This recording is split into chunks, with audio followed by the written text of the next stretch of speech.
سلام خوتي خواتاتي، كي دايرين؟ لاباس عليكم؟ اليوم فيديو جديد واخبار جديده على القناه. خرج عمر لطفي زوج الفنانه المغربيه فرح الفاسي، ونشر هاد الصوره اللي كيقول فيها عمرنا ما نتفرقوا على بعضياتنا. كيرد على الناس اللي داروهم انفصلوا وداروهم كاينه الخيانه الزوجيه، ما كاينه الخيانه الزوجيه. هادشي كله هو شنو اللي خلى المتتبعين والجمهور يقول هاد الكلام كله عليهم. هو الفيديو اللي دارت فرح الفاسي، اللي كانت كتبكي فيه وقالت بما اللي درت معاه النيه يدير معاك الغدر. هادشي اللي قالت، وهذا الشيء كانت كتقصد به ماشي الزوج.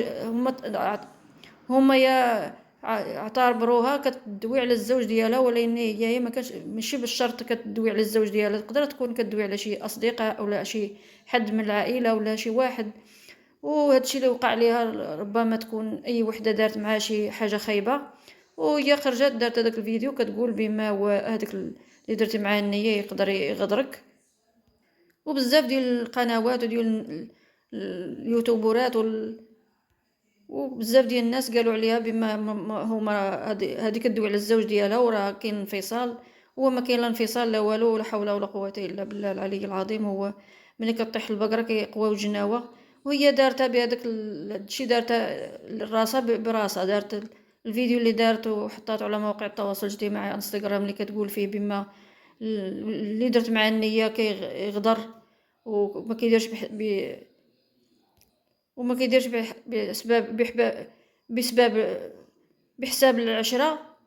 وهذا الشيء اعتبروه الناس واعتبروه المتتبعين والجمهور والمتتبعين ديالها اعتبروه بما كدوي على الزوج ديالها عمر لطفي، وهي ما كتقصدش الزوج ديالها. هما غلطوا ولا كان عندهم داكشي فهموه بالغلط، وهي ما كتدويش على الزوج ديالها بالذات.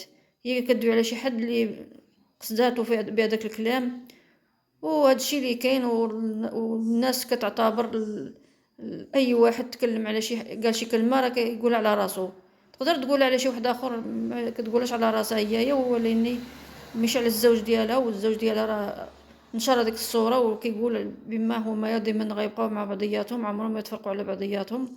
والناس اللي تكلموا عليهم راه لا حول ولا قوه الا بالله العلي العظيم. وداك الشيء منه والو، غير اشاعات وكيطلقوهم على الناس وكيدوا الذنب وكيدوا الذنوب من اي واحد حطوا عليه شي حاجه وهو ما فيهش.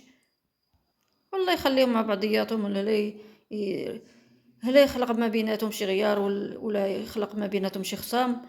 وهذا الشيء اللي كاين. ورا الناس ترى تخاصم، ورا كاع الناس راه كتخاصم، ورا المصارين في الكرش راه كيتغايروا. هذا الشيء اللي كاين. والله ديما خلقوا صافي. هذا الشيء اللي بغيت نقول لكم. السلام عليكم ورحمه الله تعالى وبركاته.